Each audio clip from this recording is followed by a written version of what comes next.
We saw this wild, wild west in the industry. We saw all of these products marketed as natural, yet containing 80% synthetic ingredients and exactly the same chemicals as before, but just with different natural marketing. So we wanted to clean up the whole industry. So ours is the first standards body which guarantees that your product, number one, is...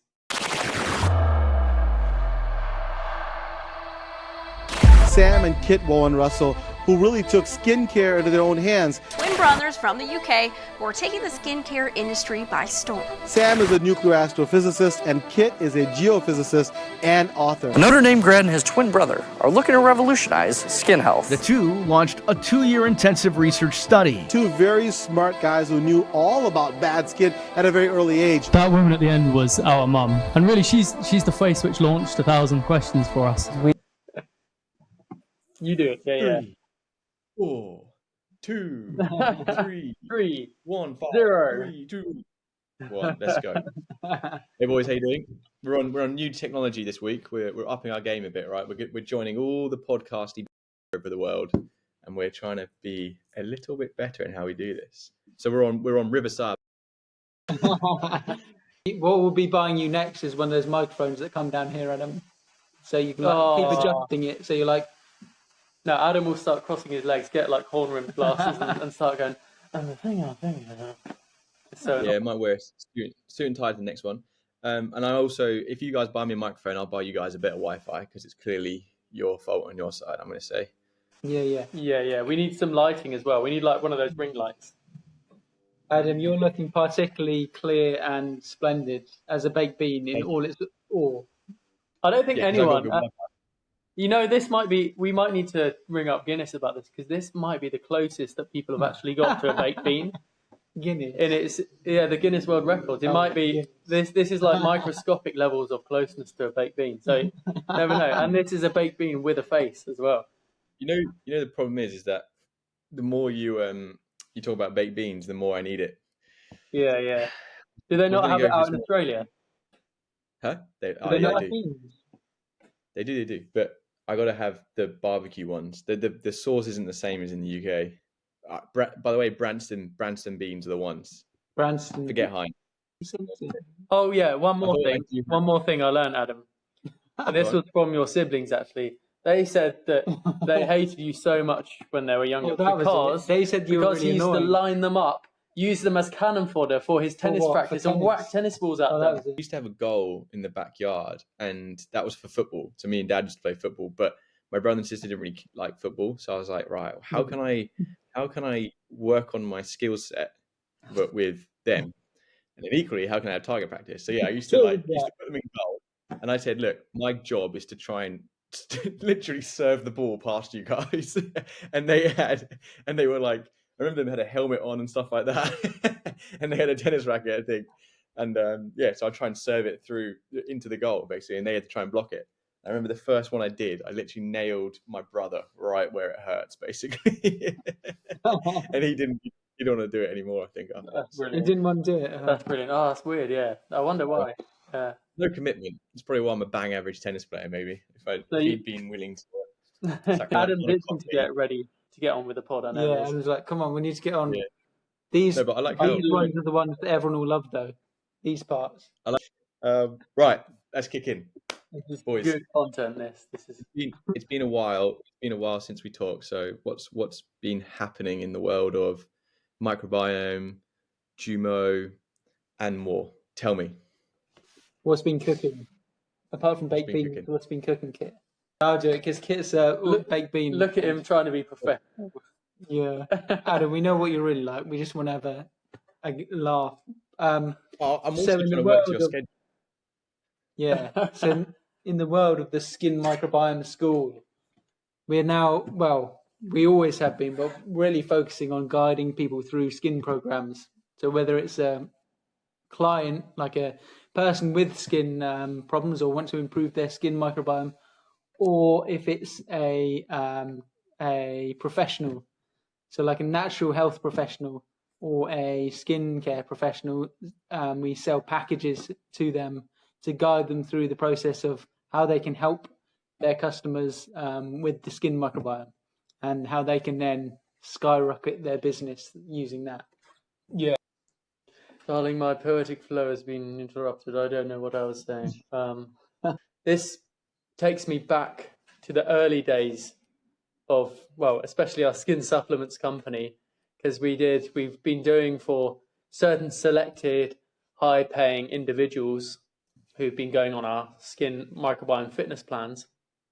We've been doing a little bit of analysis of their cosmetics, because one of the big things from our research, which actually causes damage to the skin microbiome and the skin, is the synthetic chemicals in everyday cosmetics. And most people are totally unaware of all of the absolute junk which is filling their cosmetics and which is being bathed over their face in huge amounts every day. So we've been doing analyses of that, reminding myself of how unnatural and how damaging the skincare products are.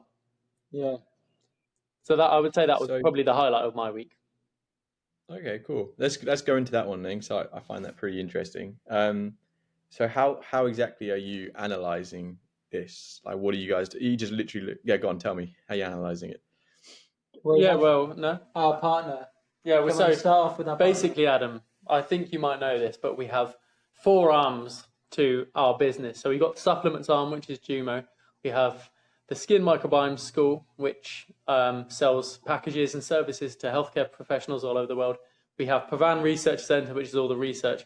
And then we have a 4th arm, which is a standards organisation called the ONLA. And we set it up to What does it stand for? clean up the industry.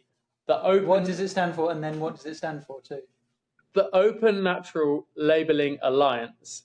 So basically, the reason we set it up was because we saw this wild, wild west in the industry.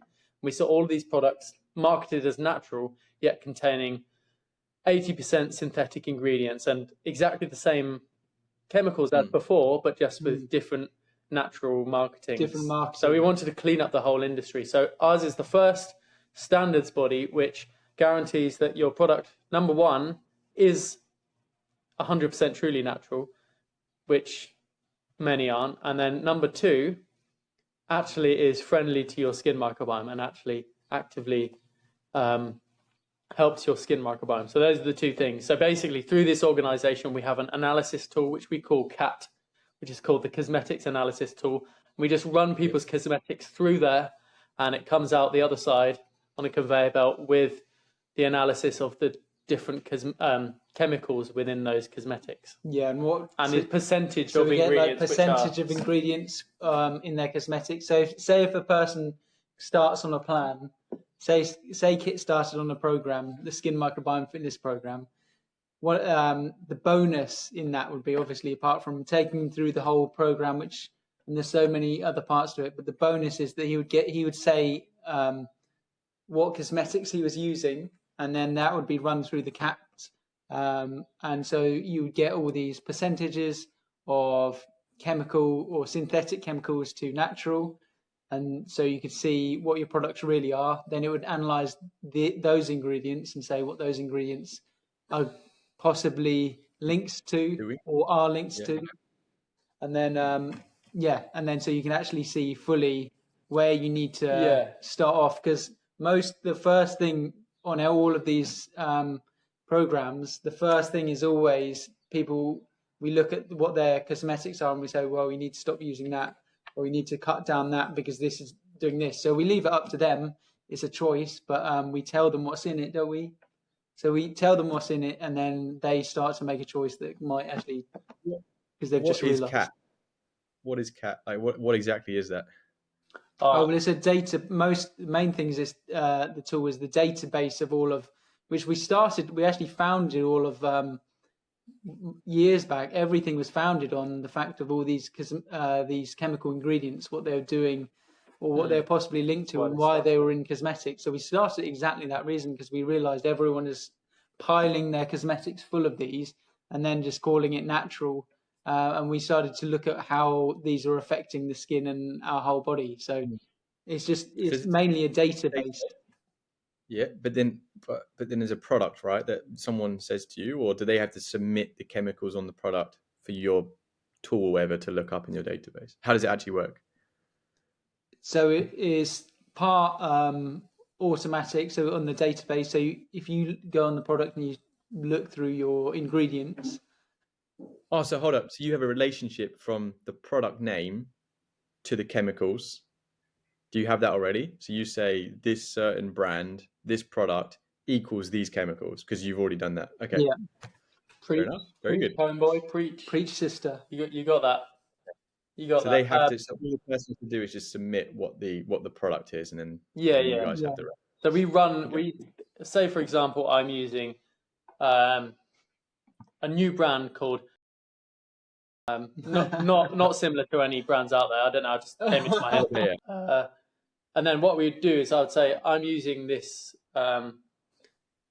cleansing exfoliating face wash from. Put the actual name in. It would come out with the percentage of synthetic ingredients and percentage of natural. But then also it just come out with a couple of examples of synthetic chemicals which are in there and what they have been linked with.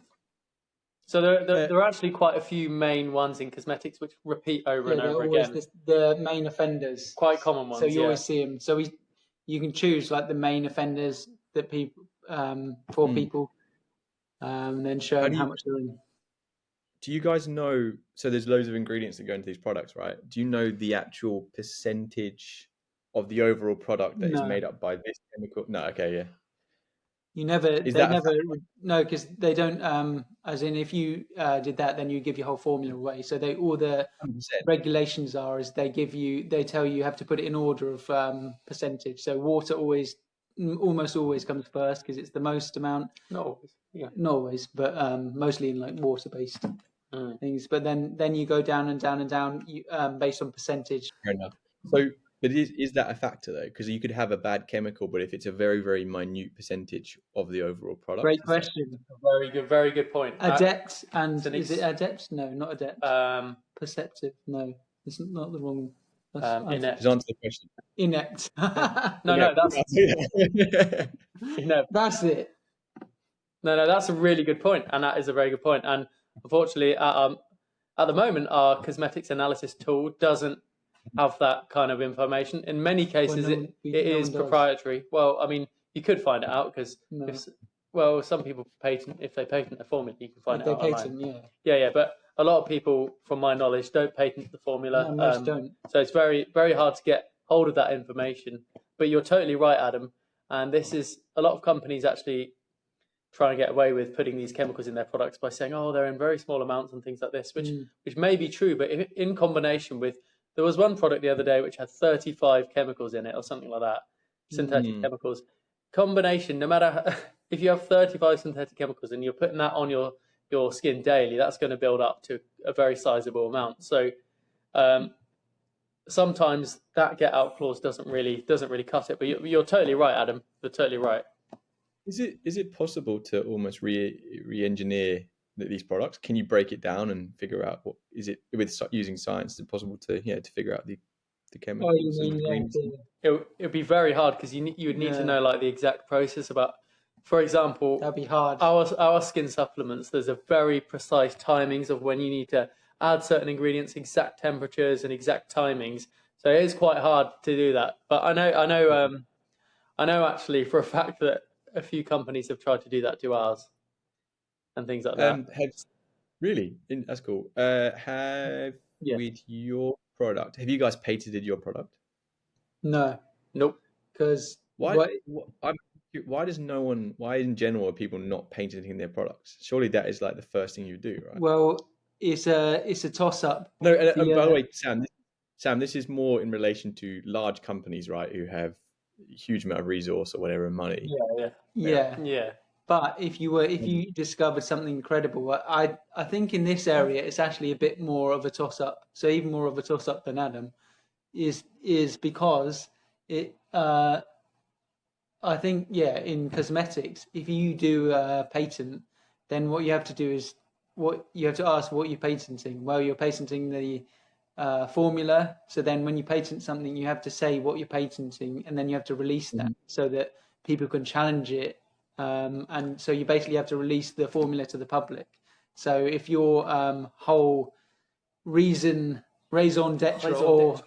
you say it in French. Raison d'etre. Yeah, if your whole thing is how your formulation is put together and the process that it's made, then you just release it to the public. So, 100%. and then all they have to do in cosmetics, because say other patents are easier to, people can't make anything like that if you patent it. But cosmetics, you can shift a small bit of ingredient or add one ingredient, and then it will totally blow away the patent. So it's not worth it. That's what I think. In the wrong How hands, do it you- isn't good. Understood. Sorry, I just had another question lined up there in regards to Firing. patent here. He's firing. Hold up. Let Now him think, because you've ruined his flow now. That's the thing. let him Flow go. state. Let him. No, you need to learn how to No, think in. No, because he was in the Pressure flow state, and then you started banging on about, I don't know. I know, but I'm good at that. I'm joking, Sam. Now, I'm I good at can't annoying get people. you guys out of my head now. Unfortunately, you mumbling on is like it's really killing the flow state. Now, We'll do Okay. like a group meditation. okay. Anyway, I understand it. The point is that you guys have what you. Oh yeah, there we go. I got my question now. But my question then goes next, which is, how does anyone know that you guys aren't full of shit? And how does anyone know that your product really is that good? Is there a central body that checks these products or anything like that, or as a non-biased? In what area? You mean in terms of the ingredients being fully natural? That's a really good question. But again, wait, that and equally, does it actually work as well? I guess. Yeah. You know, does two things there. But well, Adam, that's a really good question. That's the reason we created the standards body, was because no centralized, unbiased body did either of those two things. Exactly. So what we have in the industry at the moment, you have these so-called bodies set up, these natural standards bodies and organic standards bodies, but often, I'll say natural, and you're going to get some hitman from Nivea at the door, going to shoot you in the head in a bit. You know that. I'll just smack him with a tennis racket. Novea, sorry, not Anyway, Nivea, I think it's Novea. Can't sue me. Going back to the initial point, Adam, that's the exact reason we created the standards body, because many of the bodies which were there to certify natural products, there were many problems with them. So, for example, there were people on the board of those organizations were just the very same companies in the industry who wanted to show that their products were actually quite natural. So they want to preserve their status, and the boards. I'll just clear that up. Sorry, was that waffly? Yeah, no, I don't think it's that clear. The boards on the natural standards organisations were the leaders of the cosmetics that were being, accredited or being analysed by these natural standards organisations. So it's like an old boys' club in the industry, basically. Hold up. Isn't, to play devil's advocate, you guys have your own product? Isn't there a conflict of interest there? I know you have different company names, but in reality, if you guys are running this standards body, if you want to call it, and you also have a product and a vested interest for that to do well, then isn't there a bit of conflict of interest there? That is a very good point. That's why we made it independent, and we set out the criteria, first of all, that and no one else does this, the criteria for defining a natural product. We're using the food standards for the food industry, which means that no product can be, every product has to be taken directly from nature, and no chemical changes occurred to it whatsoever. And that's the standards which they use in the food industry, but they don't have the same, regulation in the cosmetics industry. So we're bringing that in, and that was the reason we started all of ours, because we created the first face wash, which was 100% truly natural. Yeah. My question before I lost my poetic flow, as Kit put so eloquently earlier, was, do you not need government to really enforce the standards that you guys are trying to create with your? We're getting deep here, boy. Yeah, but it's one which I would need to discuss. That would be an amazing podcast just for one. I'd like to go to I'd like to go to a log cabin, just crack open a nice beer with a few friends who all have the same thinking about the industry, and just debate that for an hour or so. I'm not even certain on it myself. Because I wouldn't know what to say about that. The one thing I would say, firstly, you sum up. Well, I'd say sum up the problems on each side. One, you're right. Oh, it would be good if the government came in and helped it, and then they could regulate it all. But then on the other side, being from the ilk of sort of free market, libertarian thinking about how products and in general how markets sort of develop products and become better, is that the government doesn't step in and regulate. Yeah, but so Adam's saying the government as an independent body as opposed to, but then the question there is the government ever truly independent? Because it may always have a bias. But anyway, as you see in America, that's the government stepping in. Yeah, definitely had a bias in many things recently, like COVID. So yeah, that's quite a political thing. But his research for you, how did is it the FDA? Is that the food body in America? FDA. How did that come around? When was that initiated? Because if you figure out how that started, then maybe you've got a bit of a blueprint as to how the new one was created. Yeah, Josh, do you know that, Adam? I don't know. I have zero idea. Okay, let me do the research. Yeah, let's do it. We can do it next episode. We can do a podcast on that. That'd be cool. I quite like podcasts saying, right, okay, we had things to research from last time. Let's go away, do it, and then talk about it on the next one.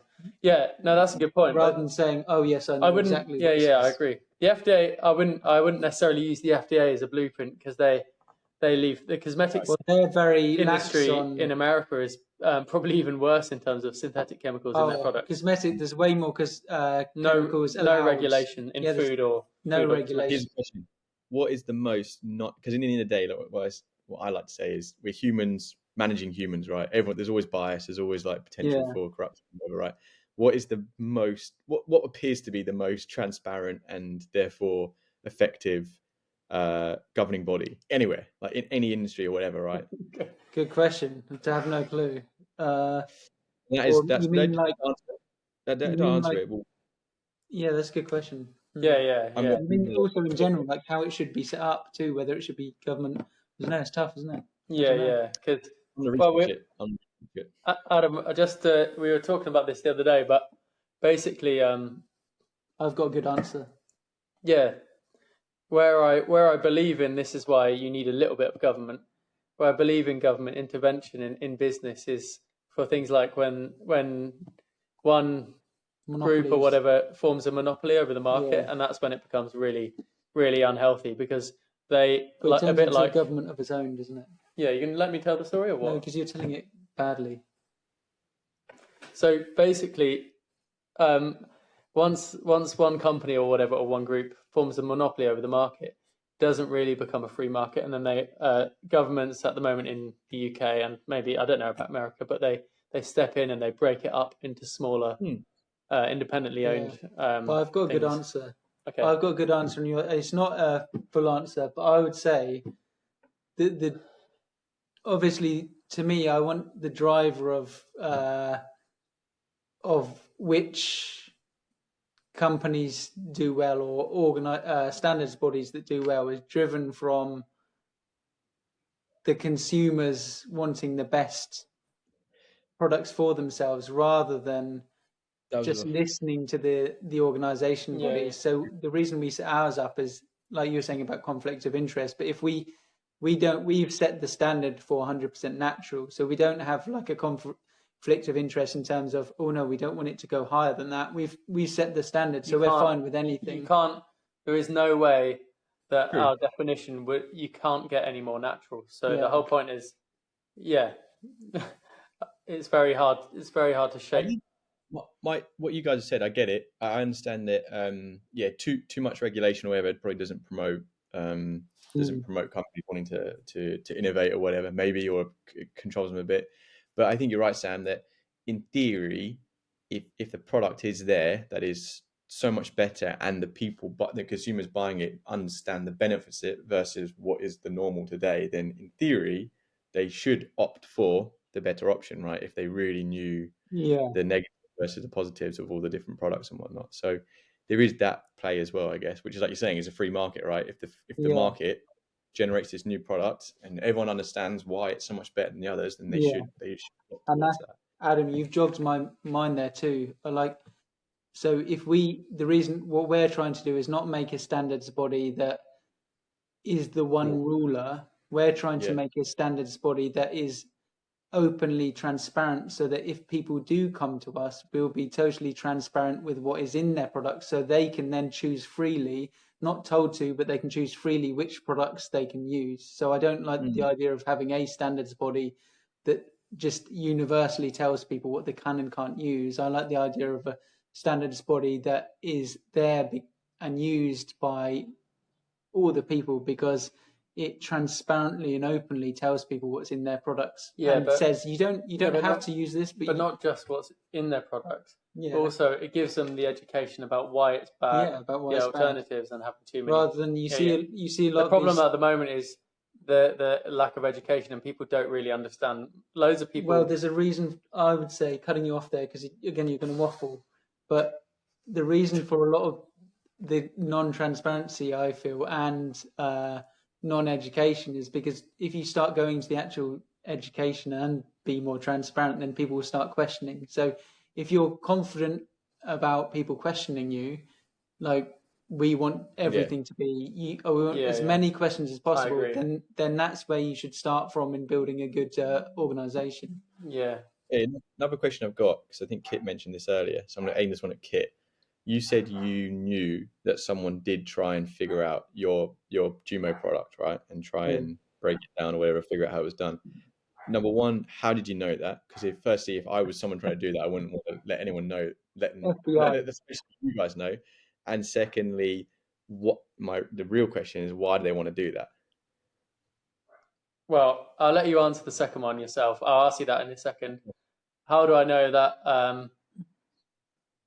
Well, let's just say I observed certain patterns with ordering our products by certain third parties, for example.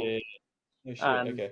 And also had a couple of conversations with some shadowy agents who work through like kind of spy networks, and they told me that this stuff was going on. I have informants everywhere, really, basically within the cosmetics industry. Adam's can you hear me still? Oh my god, what? You actually have a network of. Can you hear me? Yeah, I can hear you, Adam. What? Yeah. What load of waffle did you miss from me? Just where did you end off? No, I heard it all. Yeah, it's good waffle. I like your waffle, Kit. Kind of. I got you. So to the other question, which is, so I'll ask you it, Adam. You said, what was your question again? The second question. Yeah, well, it's basically why are they doing it? Because I see that as a win for you guys, right? They're obviously interested in what you guys are doing, right? And they potentially see it as a threat, or they see it as they might have to change the way that they do things potentially as well, I guess, and therefore they need to figure out how they're going to do it. Yeah.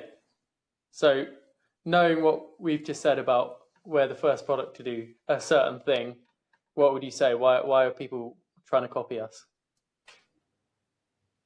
Because I just said, because they're worried about what you guys are doing. They realize that, they're going to probably need to do it themselves, or at least, Yeah, exactly. So but what specifically?